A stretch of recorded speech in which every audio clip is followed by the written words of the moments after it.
Well, I'm guessing he probably wants to be lined up to star in a new Superman movie. Let's begin.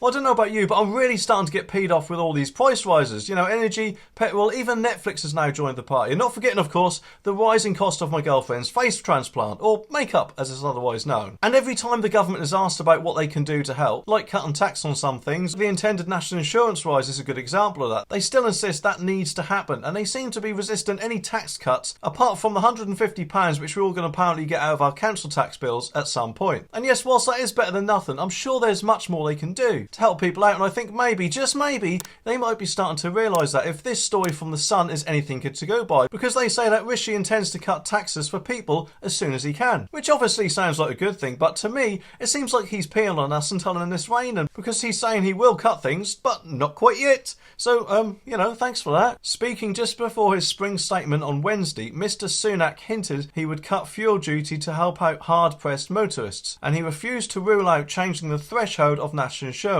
meaning that lower paid could get taken out of the damaging tax rise to come. He slapped down calls for a VAT cut on energy, saying it wouldn't be targeted enough. Mr Sunak said, "My priority over the rest of this parliament is to cut people's taxes. That is my mission." He added, "Where we can make a difference, of course we will." Oh really? Well, you know, I could be totally wrong, but I'm not so sure that ploughing ahead with a national insurance tax rise for probably millions of people, when apparently that, from what I've heard, you'll have around £12 billion extra that you originally thought you would have, thanks to a booming economy that you weren't expecting, really counts as making a difference where you can. I don't know, maybe Diane Abbott switched parties or something. Either way though, I think they could at least cut fuel duty a bit. Scrap the VAT on energy bills now that of course we're outside the EU, and while they're at it I guess they could scrap the intended national insurance rise. But if none of that is possible, how about returning VAT back to the 17.5% like it used to be? And yes, okay, I know I've probably got more chance of dating Amanda Holden than that happening, but then again, she hasn't met me yet, so anything's possible.